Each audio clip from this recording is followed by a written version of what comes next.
How are you learning to create original content for an established media brand? Well, when you're creating content, the first thing you want to really sort of understand is who your audience is.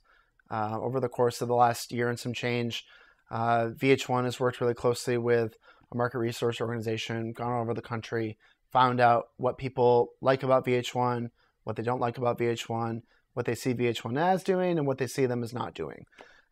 So sort of armed with that deeper level of information about who our customers are, we've been able to come up with content that's not just for television. We have web-specific content that we're looking to put together and break. Obviously, we like our convergent opportunities where we can deliver a consistent message through web, through social, through linear.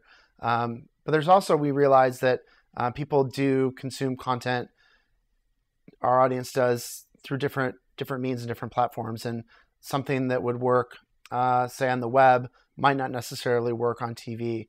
Over the course of the last year, I worked closely with a couple of comedians here in Brooklyn on a web show that was sort of putting together the best viral video moments of the past week. That was a really interesting project and something that we, experimented and tried out with specifically on the web. It did really well for us. We ended up doing eight episodes of that, which was a great learning experience for me. And so really, I guess what we're trying to do with original content for an established brand is really understand and be cognizant that, just because we have a television channel that people have tuned into over the years, that's not always necessarily going to be the case. People's tastes are changing, and we really want to make sure that we create content to reflect those changing tastes, and be able to put together packages that are interesting and fun and great for people to consume.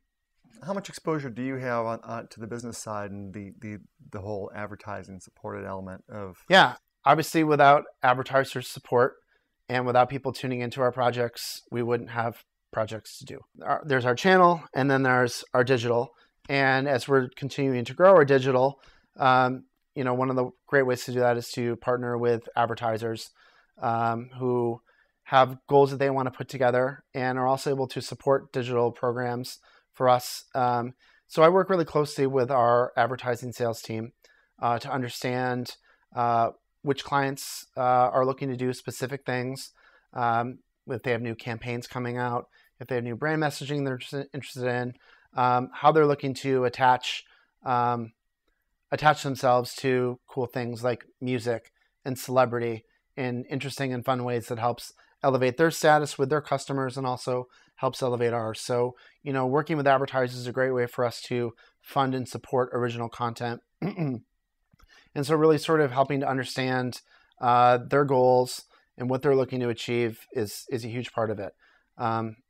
Before I landed at VH1, I was on the other side of this equation. I worked in marketing on the client side, where we were working with agencies and media partners to promote our products. So I sort of have a good 360 understanding of the process now, which I think really helps us put together packages and frameworks for things that are going to be interesting for advertisers and also interesting to our readers and consumers, because it doesn't matter if an advertiser loves something if the audience isn't going to love it. You need to create content and create ideas and packages that are going to work for both places. And that's something that's a huge focus of my job and of our organization, and really making sure that we create things that people read and that advertisers like, that continue to support future programs like that.